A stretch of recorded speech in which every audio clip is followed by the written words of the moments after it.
everyone, welcome back to the Handmade Homestead and Garden.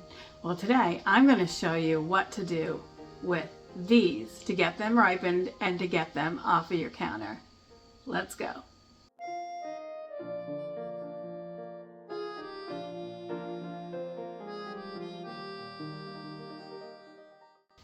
It's that time of year. Everyone's bringing in all of their tomatoes.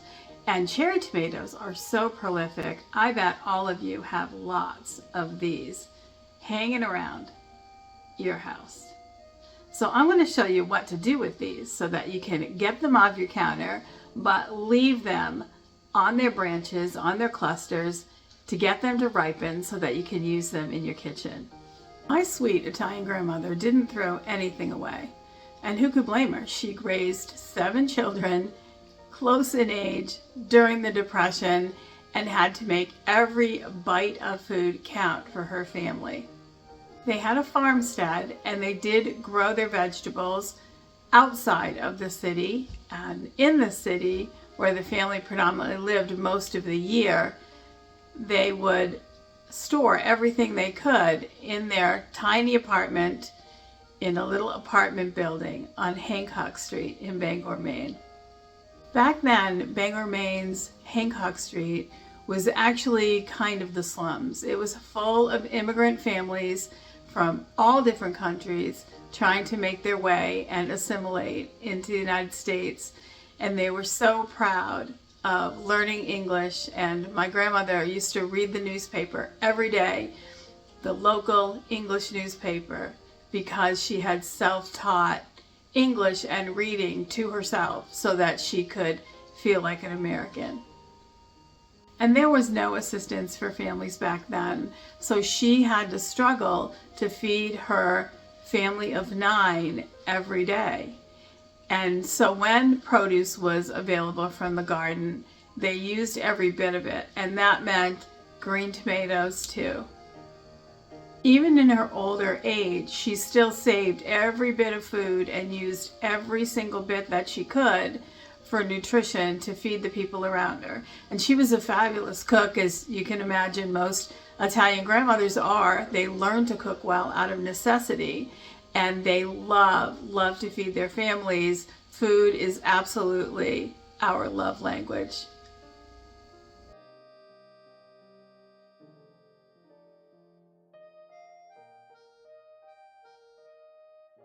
I remember visiting her, and on the back room of her apartment she lived in, there was an extra bedroom, and she always had the door open in there, probably because all of the heat came from a coal stove and it didn't heat the whole house really well unless the doors were open.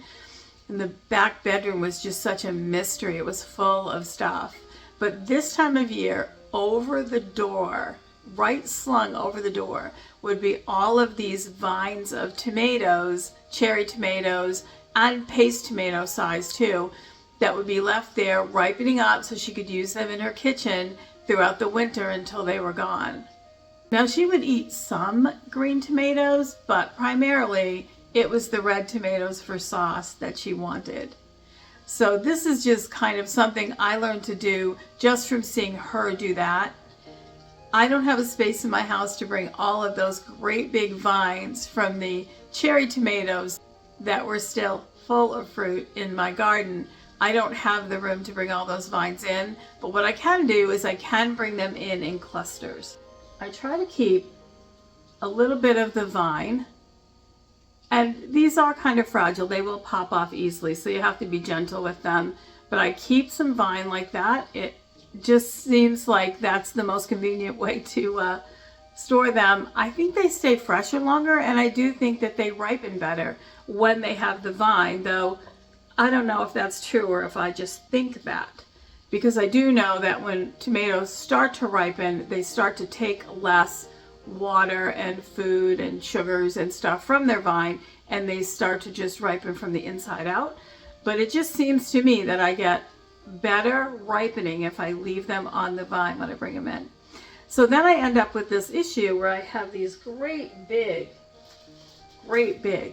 bowls full of tomatoes on the vine, and if I just leave them here in this bowl like this, Some of them will ripen, but some of them are going to spoil too. And I find if I hang them, they spoil less. So this is a super easy thing to do. All you need is something to tie them on or somewhere to hang your strings. A pair of scissors, any scissors will do, and some twine or some very thick thread. This is quilting thread, so it's extremely strong. I can't break it between my fingers, so I'm using quilting thread today. So if you gather those supplies and you gather your tomatoes, you're ready to get this done. So there's no big rhyme or reason to this. I'm really just tangling the thread around the stem of these little clusters and snugging it up a little bit so that they stay together.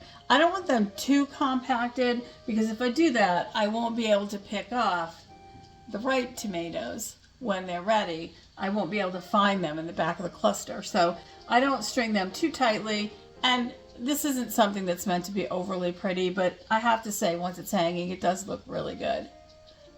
Not only does stringing up tomatoes work really well this way, you can do this with peppers too. Peppers are even easier because they're lighter, and you just run a sewing needle through the top of the pepper, the little cap on the pepper. You would run your sewing needle right through that to hang them up, and I've done that many times before, and I will try to insert some footage in here just to show you the pepper one because they're actually very attractive. The peppers will dry rather than ripen. They will ripen some, but most of them will dry, and you can use those dried peppers throughout the winter season just by clipping them off from their stem top. So that's a really fun way to do it too. And if I could, I would cover my kitchen in strings of tomatoes and peppers because it's just so attractive, and it's just such a bountiful look in your kitchen. And it's another way to store food in a home pantry without having it down in your basement or locked in a closet or stuffed in your freezer. Hanging indeterminate tomato vines at the end of the season to ripen the rest of the fruit is actually a very common, very traditional way to ripen the tomatoes. It works because as the blushed fruits continue to ripen, they produce more ethylene gas, which helps to then ripen all of the other fruits surrounding them. It does allow for some air circulation to reduce fungal and bacterial infections in the fruit, so less of them rot. It helps reduce the amount of pest pressure that they would get outside and inside as well. And it slows the ripening process so that the tomatoes ripen over time and you don't get a ton of ripe tomatoes at once. You're able to use them efficiently and that way use more of them before any of them spoil. It really does extend your harvest into the winter, and some tomatoes may take a few months to actually ripen this way. So it does extend your harvest well into the cold season. You can have fresh summer tomatoes for a much longer period of time. If you find wrapping the string or the thread around the tomatoes in a hanging position is difficult for you, you can't always lay them flat on a table and do this. I just find that the clusters don't kind of bunch up enough if you lay them flat on the table. This way I can kind of keep pulling them up and wrapping the thread and pulling them up some more until I get clusters that look full, like a cluster of grapes almost.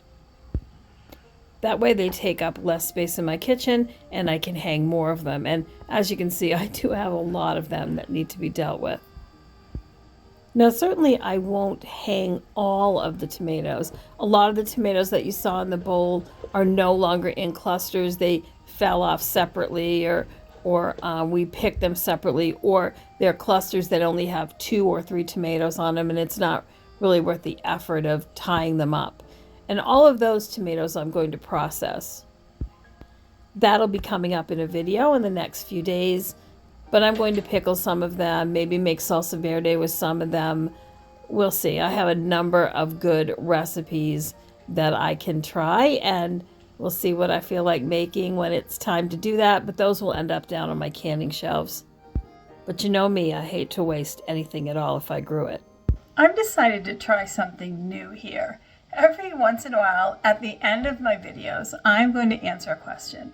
Because I do get a lot of questions. I'm on a couple of different kinds of social media. I'm on TikTok, Etsy, Instagram. But I do get questions about things, and I want to just give an answer. And some of them are just kind of funny, but they're just background questions. So today I want to answer questions about this cup.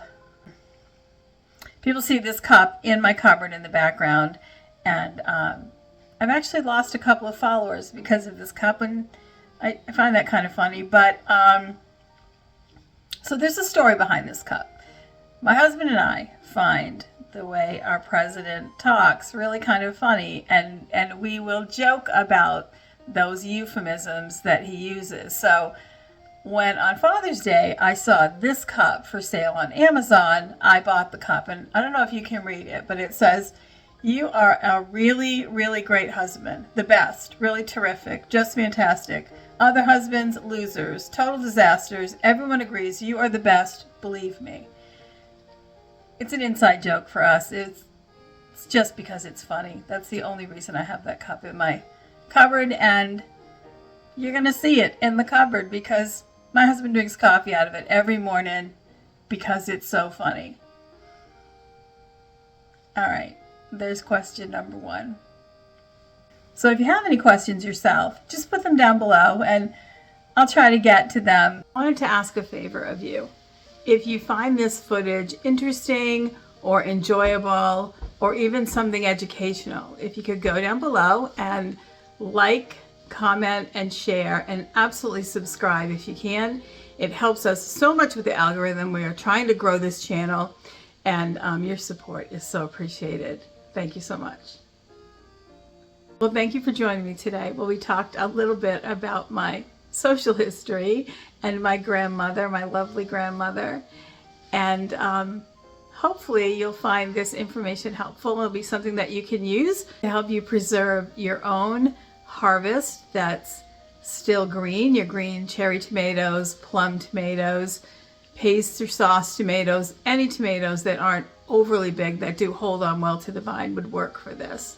So let me know down below if you give this a try and how that works out for you, or if you have another way that you hang clusters of tomatoes to get them to ripen so that you can get every bit of use out of every bit of the garden produce that you've grown over the summer.